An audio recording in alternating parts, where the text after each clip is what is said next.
Well, I'm Danny Rubin, as I said. I'm the founder of our company, which is Rubin, and we provide online curriculum for business communication skills. And we're based in Virginia Beach, Virginia. I know we have some Virginians here, and I saw some Virginians in the chat, and folks from all over the country and even different countries, and that's really exciting. So thank you for being here. And what we're going to do today, as we always do, is go through some practical exercises to help you, in this case today, learning how to write a great email. We all know that email is something we have to learn, but with the pandemic and being home or hybrid, email has never meant more as a student than it does right now. And it actually will give you a head start on the business world, because you're going to learn how to communicate like a young professional, maybe even earlier than you would have had to, because you were in school. And now you're going to learn how to talk and write and communicate much older than you are. And that's going to help you throughout your school and your career. And I want to say a special welcome all the students who are watching in our live in the computer right now, but also those watching in classrooms with your teachers showing it live, or even in Zoom or wherever you're watching it virtually, but your teacher's sharing it. Special hello to all of you. So what we're going to first do, as we always start off with, is some resources that I want to share with those of you who you may have seen this resource before if you're with us back in the spring. We're bringing it back for the new folks. So the first thing I'm going to do is share my screen. And actually, let me do something real quick. I want to turn off the chat here so that it will show up when I share my screen.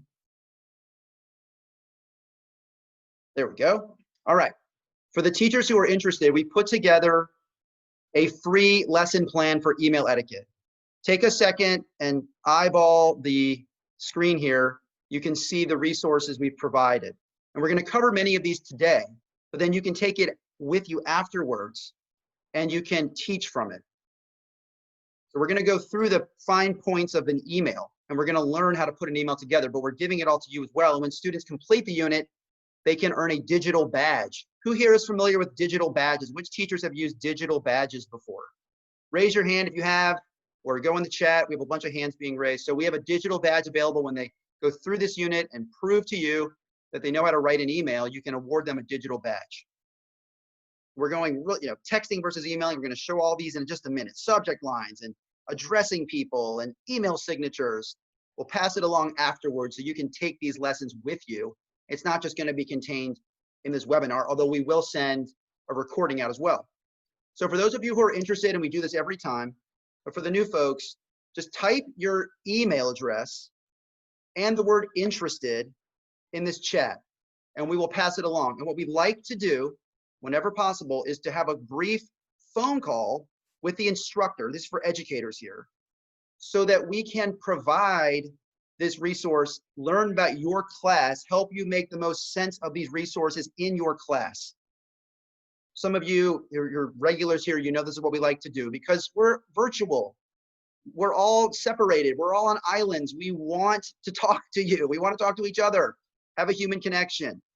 And so this is our little way of doing it. A brief call either tomorrow or into next week. We will send you a Google invitation for a time. If it's not the right time, you can reschedule it. But it's very brief, and we want to reach out, provide it, say hello, learn about what you're doing. So again, continue to type interested if you'd like. We'll move to the next slide, and we'll come back to this at the end. But thank you to everybody who's commenting. Again, it's all about getting this in your hands to make life easier for you and your students and teach skills that are super relevant right now. Also, we always have another webinar set, and we're focusing on students now. So please mark your calendar. 2 weeks from today. Today it's email writing. 2 weeks from now, how to be an incredible virtual presenter. We're going to focus on presentation skills through Zoom or Google Meet or Microsoft Teams, whatever platform you're on. We're going to talk about how to communicate at your best during class time, during presentations, public speaking, job interviews. It is designed once again for students. September 17th, 12:30 Eastern. So put it on your calendar now, and you're going to see the Zoom invite come out tomorrow morning, along with the recording from today. But I want to put it on your radar now. We'd love for you to invite your students just like today, make it part of class time, live or recorded. All right. Also, as we've been doing over the summer, we are providing everybody who's here live right now, you and your students, a certificate of completion. And for today's purposes, how to write the best email of your life. And we want it for the teacher to have for their own professional development and for the students. And I'd like to know from a teacher, or from a student, where would this certificate go? Do you have this is a printed certificate you could print out. Do you have a binder of achievements that you maintain, or up in the classroom on the wall? Where would if you're in the building, somebody give me their thoughts. Where would this kind of certificate go? We want feedback on how you'd use it. A portfolio, digital career portfolio. Great. Because we want to continue to provide certificates after our webinars for those who attend live, or you can decide as a teacher to give it to the students once they watch it recorded. We'll give it to you and you can decide. Okay. All right. Now, what are we going to cover today?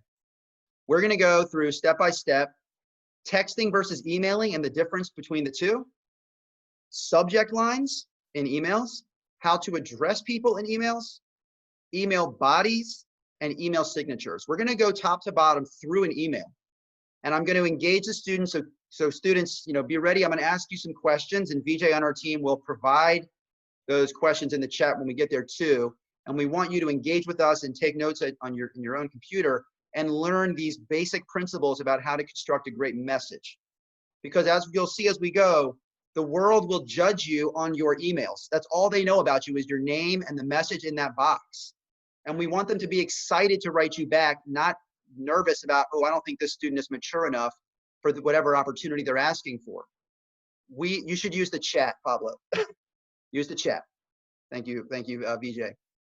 So we're going to go through the message, and I hope you'll see as we go that every part of the message has its own little strategy. And each time you improve upon that little part, it's going to make you look that much more professional and make employers that much more excited to talk to you. Let me share a different screen. On my chat again. There we go. All right. So I just shared my screen again. As I always do for the new folks, going to explain briefly where is this instruction coming from. Our company has a curriculum, an online curriculum called Emerge. And everything's contained in this spot, although we integrate it with tools like Canvas, Schoology, Moodle, D2L, Blackboard, all these various tools you can for single sign-on. But we're at our website today. And very quickly, I'll show you, we cover ebooks, writing and speaking for employability, entrepreneurship, and leadership. We teach writing and speaking skills. That's what we offer. That's what Ruben does, writing and speaking skills for real life situations. And we cover that, showing you lots and lots of examples. And we're going to look at examples in just a moment. We have videos and audio clips and images and ebooks. We have digital badges, as I mentioned. And we have a library of activities. A library of activities covering email writing. We're going to spend all of our time today right in here. We cover email writing and life skills like meeting new people and holding conversations and phone and video etiquette. In the next webinar, we'll spend time in here. And then we cover networking skills, networking emails and resumes and cover letters. Some of you who have been here before, you know we are all about telling stories in our cover letters. And we'll get to that in our future webinars again.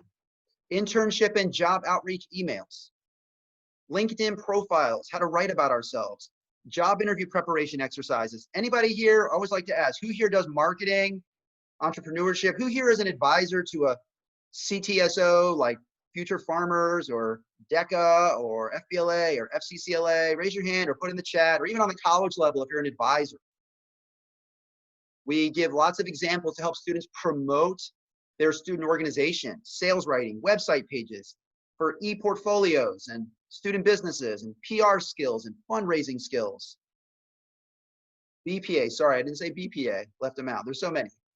And also writing and speaking for leadership skills. So those of you who are manage leadership teams, student councils, CTSOs, writing skills as a manager, writing to your customers and clients, writing skills for project management, public speaking exercises, writing reports and summaries of your work to your team, to your boss, to your teacher. TSA, sorry, Richard, thank you. And make sure everybody, all panelists and attendees in your chat settings so we can all see you.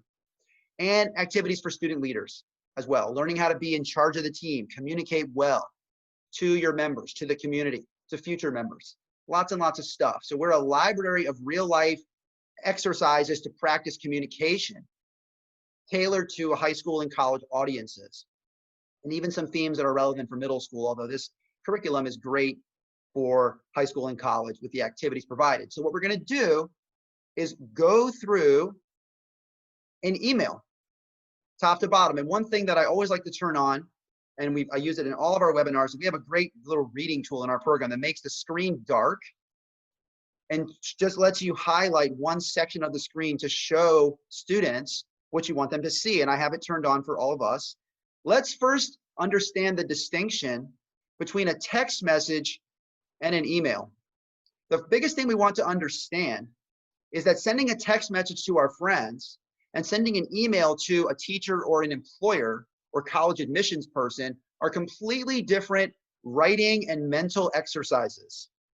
And we're going to do a little activity right here together to make sure that's clear. Because I know generally as students, we don't want to look like we're taking it too casually. We don't want people to think that we aren't being professional. But when an email comes across that looks like a text message, it gives off that impression. Can teachers raise their hand if they agree with what I just said? Does a text message looking email give off the wrong impression? Thank you. So let's, in our activity, I'm going to show you 4 different text messages that are career related, like IDK, if you are free tomorrow, but can we meet to talk about the part-time job, please, let LMK, exclamation. Thanks for the time today, appreciate it. I am applying for the internship. I saw the job posted on FB. Is the job still available? I hope so. Prayer hands. Please, LMK. K, thanks so much. Is the assignment due today or tomorrow? I can't remember which one it is. Please let me know. Thanks. Obviously, these are text messages, but I'm sure every teacher sitting here has received an email that looks very close to what this is. So what I want the students to do, let's try it this way. I want you all to look at this line right here. Thanks for the time today. I appreciate it. Can each of you, can the students go to the chat, or if you're watching this on your own computer, can you go to the chat, or again, on your own, and turn this line right here, make it smaller so you know exactly what I'm talking about. Can you take this line and make it, sorry, this one, take this line and make it a complete sentence. Put it in the chat to me as a complete sentence. And there's VJ, or Varun, but VJ, with the question. Go to the chat, students, please, and turn this into a complete sentence. I know it's a very simple exercise, but we're making a point all together live. There you go. And I want to point out, Daniel, that thanks for the time today, and then there'd be a period, not a comma. It's a new sentence. Thanks for the time today, period. I appreciate it. Exclamation is fine, or a period. And again, remember, like we see students, some of them starting the sentence with a lowercase letter. The sentence must start with a capital letter. We have to let's make sure we're showing proper capitalization through this entire sentence. This is what the habit we have to get out of, because when you're texting a friend, you're on WhatsApp, wherever you are, Instagram, we just lose capitalization. But when you're writing a message for your career opportunities or for your schooling, we have to show proper capitalization. So, and no dots, just a single period to end the line. Okay, we're not texting. And I know it seems like I'm picking on people, but this is what we have to work on. Teachers, raise your hand if you appreciate this type of a walkthrough early in the year. Because we want to make sure students understand the expectation. Thank you all the students for doing this. This is wonderful. So many. All right, so when we're writing an email, proper capitalization, proper punctuation, starting sentences with capital letters. Okay. Tracy Buckner says both hands are. All right. So texting and emailing are not the same thing. Number one, let's start the year right there. Now, let's hop over to our next topic, which is subject lines. Some of you may understand, some students may be very familiar with subject lines, some may not. We've seen it from students, we hear from teachers that sometimes students, not trying to do it the wrong way, they'll put the entire message of the email in the subject line. Any teachers, raise your hand, have you observed that from students where they put the message itself and there's nothing in the email body. See a few hands going up. It happens, and that's okay. The point of this webinar is not to make you feel foolish for not knowing these things. We are going to learn together, and we're learning at the beginning of the year. So you look your best all year. That's the whole point today. So let's look at some sample subject lines drawn out of our ebooks and provided in our program. Kemper says, sometimes I'm just happy if my students email me. Well, today, Kemper, they're going to not only email you, but they're going to do it as well as they can. And hopefully it'll make them look great when they email other people too. So let's look at some classic subject line situations, like a networking meeting. The subject line, interested in connecting. No, we don't have to capitalize every word, but we capitalize the first word. How to write someone from a networking event. We're going to say follow up from, and then look, we include the actual proper name of the event. I want to make something clear. When you write somebody, the subject line is the first thing they see. And if all your message said was follow up, or the subject line was blank, or just says hello, one, it looks like it might be kind of spammy, but the more details you put in the subject line, the more likely they are to open it. So if you're coming to them about a specific event in mind, use the name of the event. Now, asking someone to help you as a mentor. We've talked about this in past webinars. This is a great tactic to get a busy person to write you back. Instead of asking someone for a favor or a job, instead you're asking for their advice. So when you're asking someone to help you, you say, I need your advice. Put those first 3 words right there. And 9 times out of 10, they're going to stop in their tracks and want to help you because we all like being asked for our advice. But then we're more specific, looking for job opportunities. So again, we're just like here, we're specific again. Then a couple more. How to ask about internships.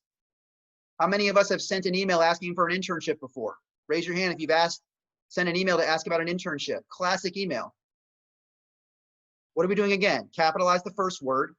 Interested in an internship at, and then we name the company or organization. We put that name in the subject line. It's sort of like if you see your name in an email or a document, I promise you, you see your name before you see any other words on the page. And if somebody works for a company, they're going to see their name in that subject line. It's going to catch their eye. Lastly, how to ask for a letter of recommendation.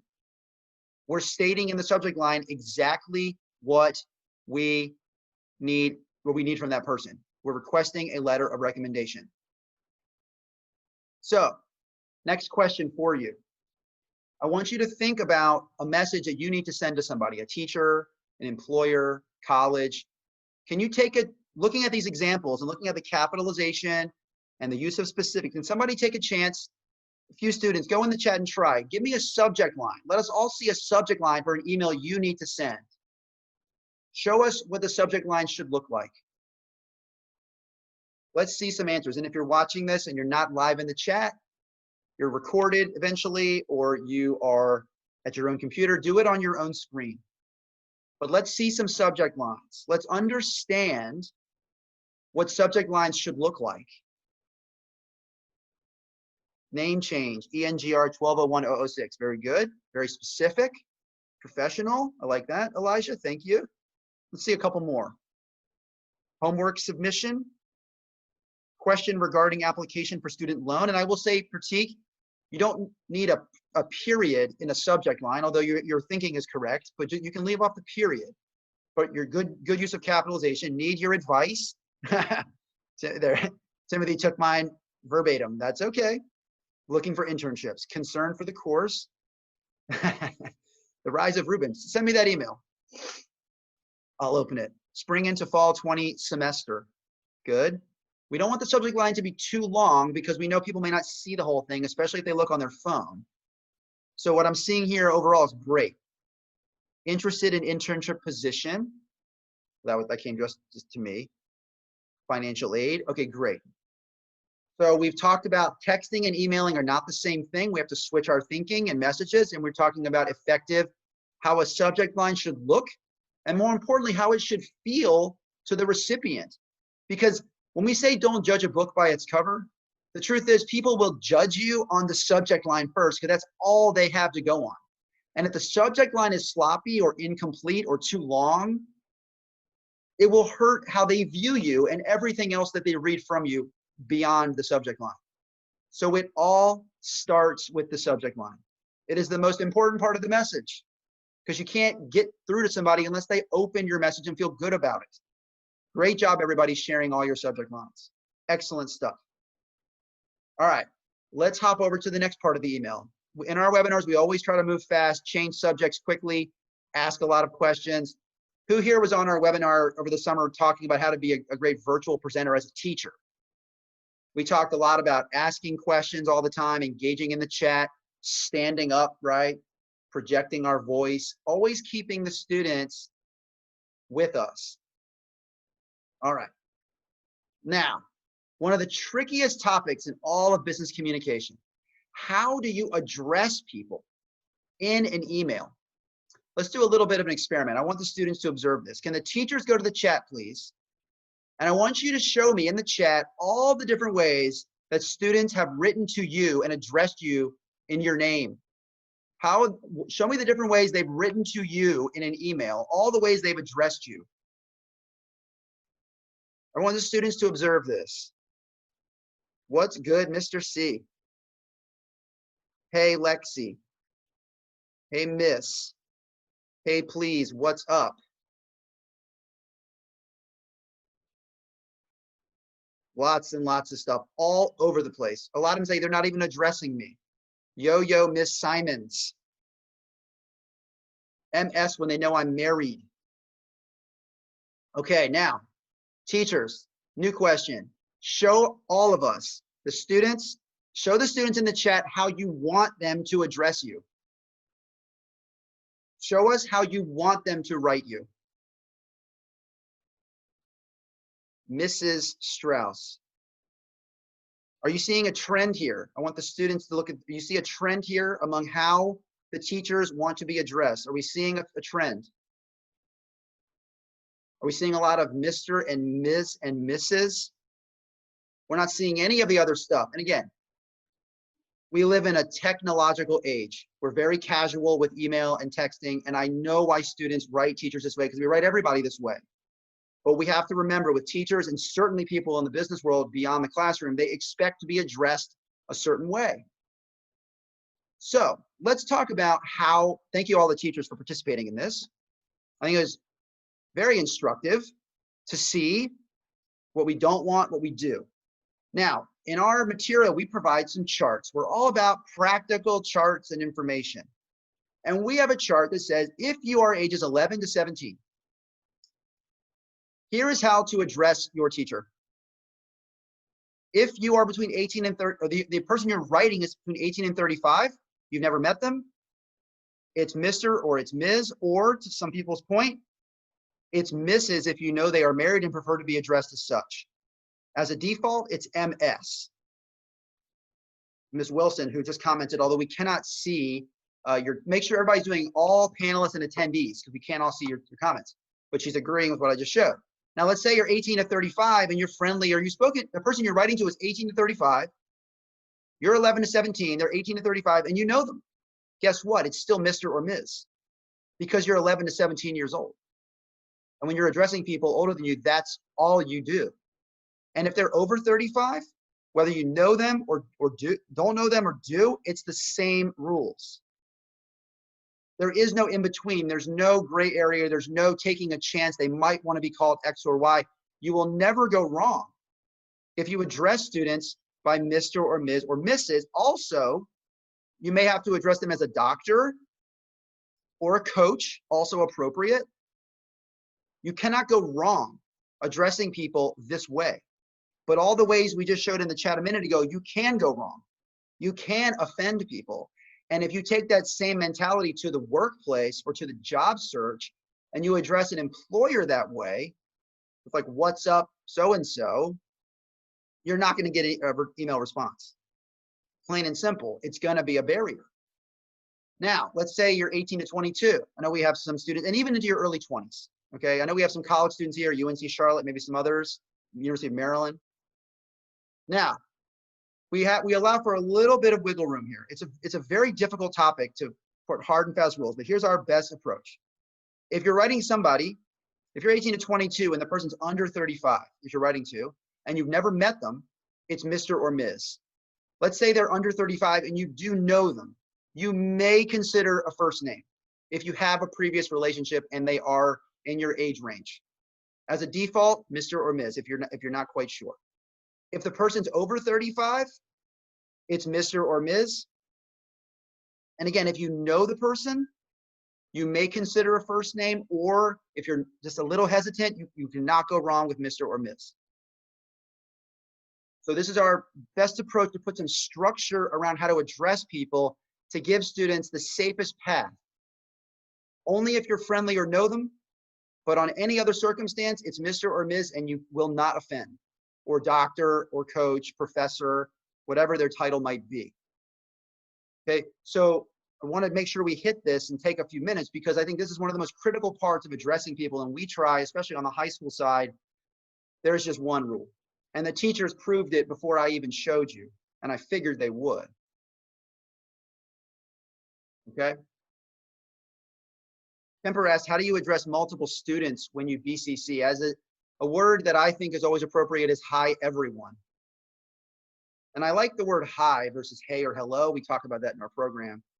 Hi is the cleanest, most professional word. Hey is too casual. Hello is too rigid. Hi is sort of this nice middle ground word with Mr. or Ms. Okay. And in sort of modern day conversational style, Pratik asked a question about sir or ma'am. And it's our opinion as a company, sir or ma'am is a little too traditional for digital communication. I think Mr. or Ms., doctor, professor, or coach is certainly professional enough. All right.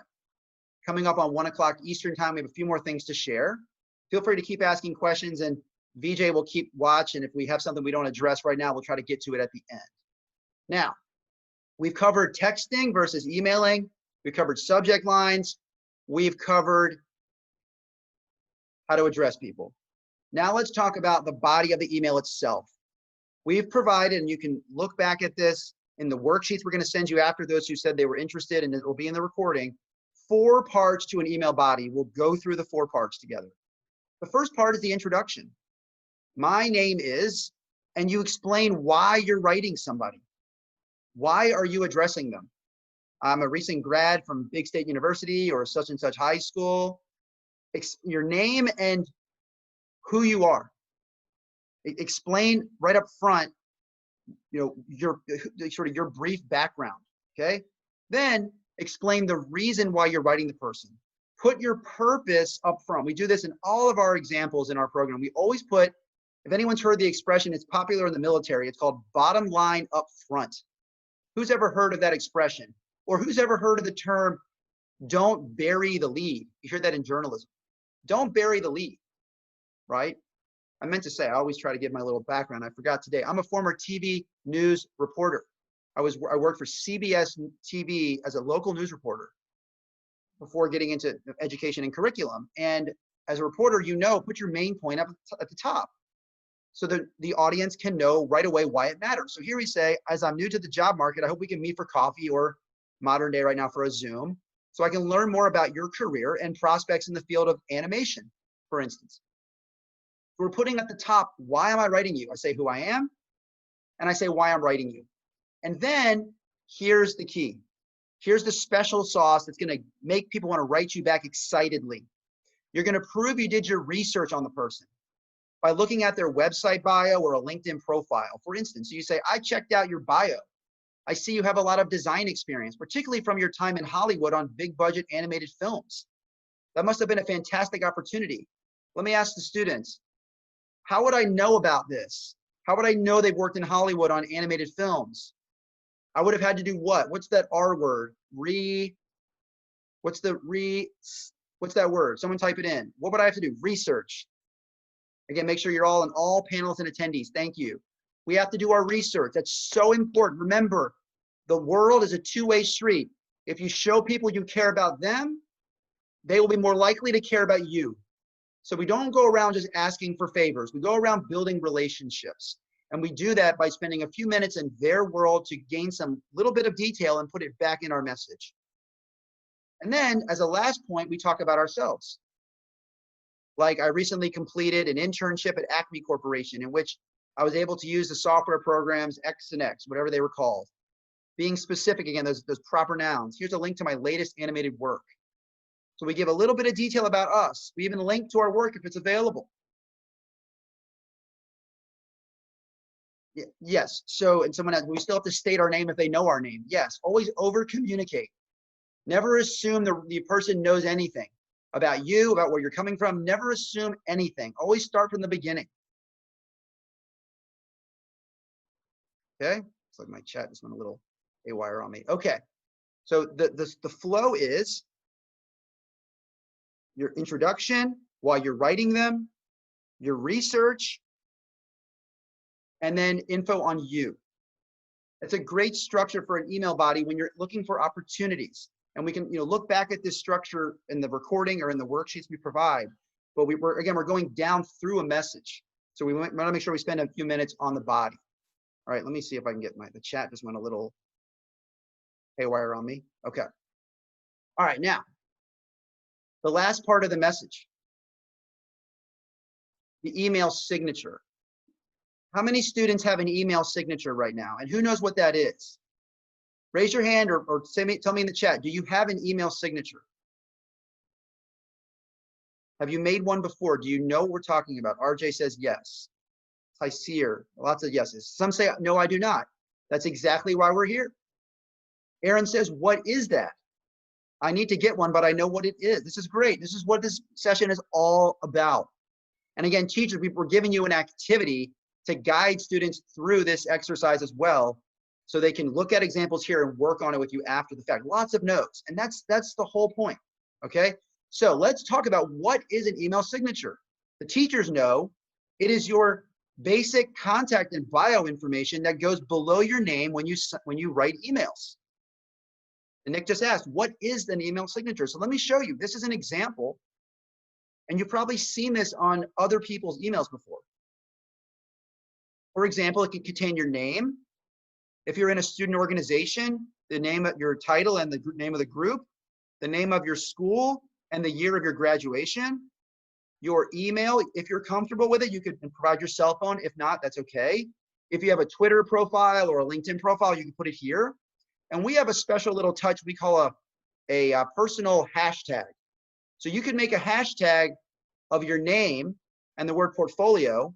And if you're on Twitter or if you're on Facebook or Instagram, you can share your best stuff, 2 or 3 of your proudest achievements from the classroom or the community, and put it with that hashtag. So when an employer sees this hashtag in your name or on your resume, they could search it and go right to that social media platform and see 3 or 4 of your best items. Just something to think about. Okay, now let's see if one filled in. Amanda Garcia, Vice President, Student Government Association, Acme High School, class of 2020, email, phone, Twitter handle, and then her portfolio. Does this help students to see what an email signature could be? Thank you. Yeah, let me know in the chat with a yes. And again, are any teachers interested in using our worksheet from this and teaching this as a short exercise? Teachers, let me know in the chat. Who would use this in the chat as a teachable moment?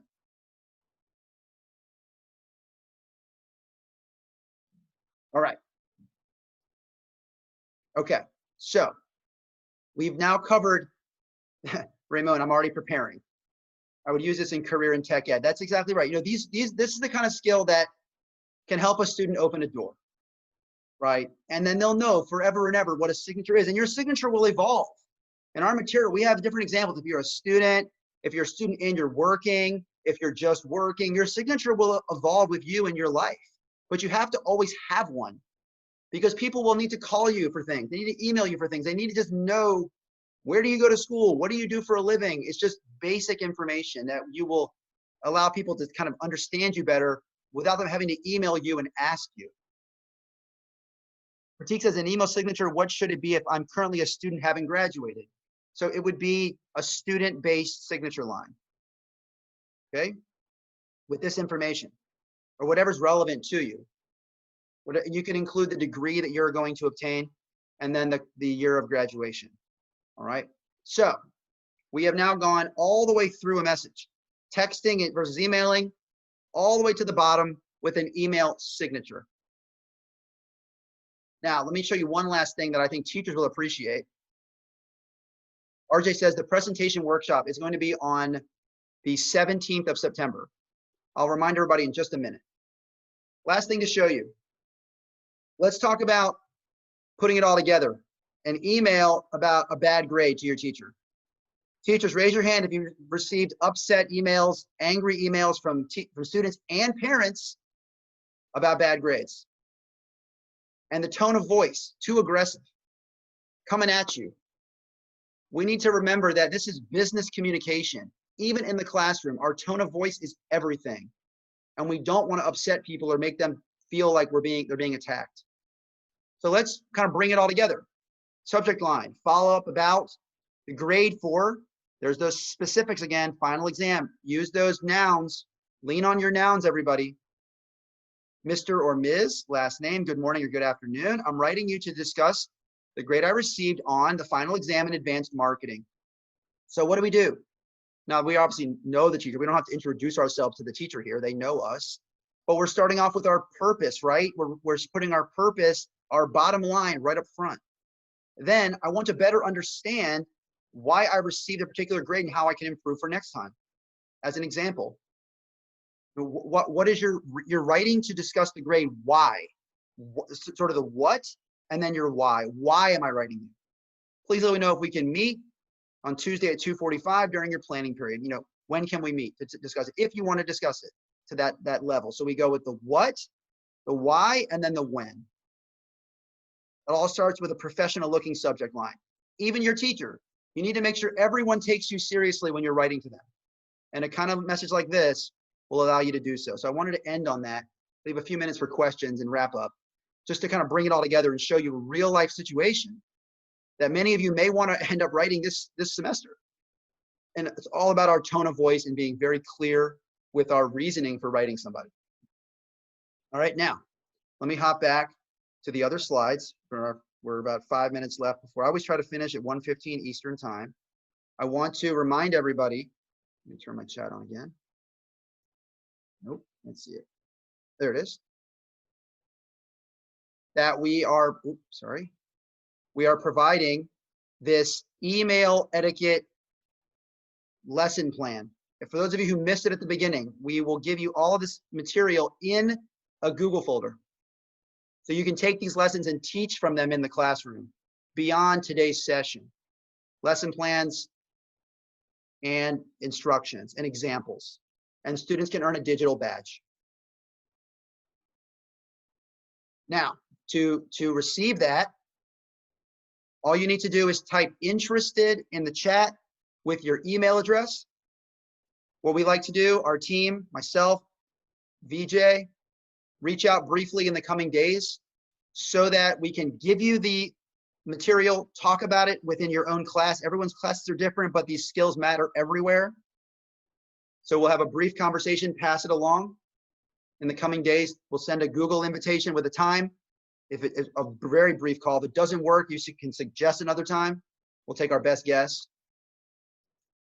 And as well, so if you have, thanks for those who are writing interested. This is for teachers. So for students, don't worry. This will get to you through your teacher. So don't request this as students. This is a teacher resource, okay?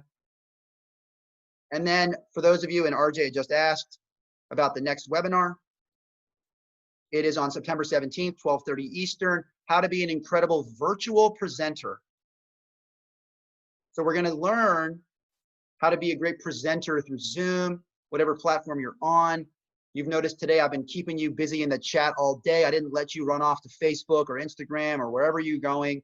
I'm keeping you with me, learning, you were doing, you were creating.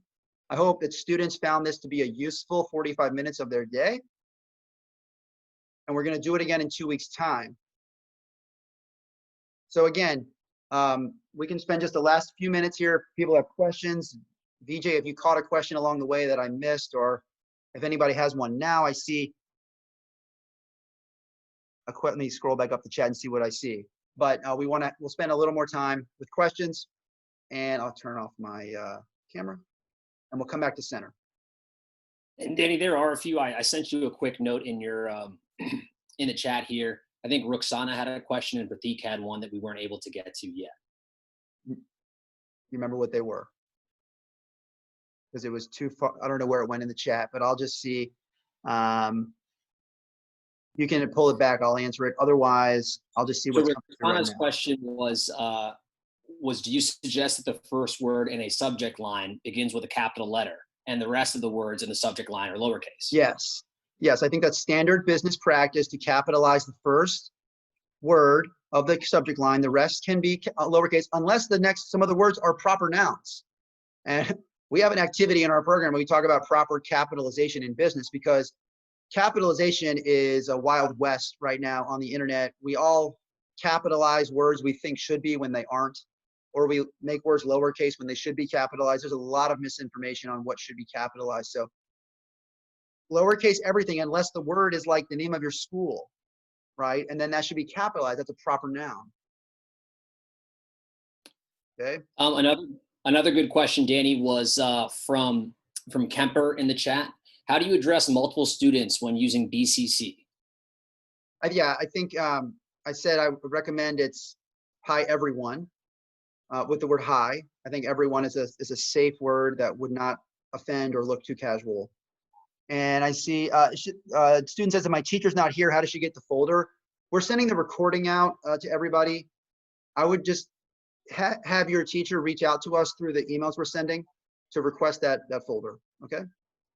You'll see tomorrow we'll send a recording out and the registration to the next webinar, and you can respond back to that and we'll send it along. And Any other Paolo, questions? Go ahead. He had a question about discrimination, and I followed up with him just to see specifically what he was getting at. But I believe just generally, Paolo, we can follow up with you specifically. I think he was talking about when students are addressing him in emails, if they're using discriminatory language, what might we recommend around that for Paolo? I guess I need to know more about what the discriminatory language, which is, I'd say, just as I showed everybody, if you address people as Mr. or Ms. With a hi, or doctor, professor, you cannot go wrong. People will be surprised this day and age that students would address a teacher that way because it's not expected anymore, which is just the truth of it. So everything I'm showing you today is a way to take your communication from here to here. And because the reality is that the bar right now for how the adult world thinks students communicate is down here. So if you can come at it up here, you're instantly going to impress them. And you'll stand out among a crowded field because you know how to talk to people the way they want to be talked to. And it's really, at the end of the day, this is the golden rule. Treat people the way you want to be treated. And that's what we're teaching through digital communication. Maya said, I have a class at the next time. How do I get the information? We'll send out the recording the next day. And so you can take the recording and share it with students that next day or the following week, and just make it a pre-recorded instruction. For unisex names, we have people not met. Would you recommend writing their whole name? That's actually a great question, David. And we talk about in our program about also respecting people's pronouns. This is becoming an increasing importance of maybe they don't want to be addressed as a Mr. or a Ms. or he or she. They want to be a they or a them. And so you're right, you could address them as their entire name. Or you could, if they have a title like a doctor, that's sort of a unisex title. But if you're not sure about their gender and you're not sure how they want to be addressed, you can do their full name. And I think you'd be safe. That's very smart. Okay, lots of great questions. We're just a minute past 1:15 Eastern time. Happy to stick around one more minute. I know we all have things to get back to. But again, I'm grateful. We had a great attendance today, great crowd, lots of engagement. I hope the students found it useful. Show of hands, students, did you find this to be helpful? Did it feel like a webinar that was relevant, spoke to you, not wasting your time? All right, well, we'll keep it going. Hopefully you can all join us the next time. Those of you who said you're interested in the material, we look forward to talking to you. Great. And thank you, VJ, for your help moderating. And we'll see everybody in 2 weeks' time. Reach out with questions and comments and feedback on how to strengthen these sessions so they're even more meaningful for students who are watching live or recorded. Great. Thanks, everybody. Have a great day. And stay safe wherever you are.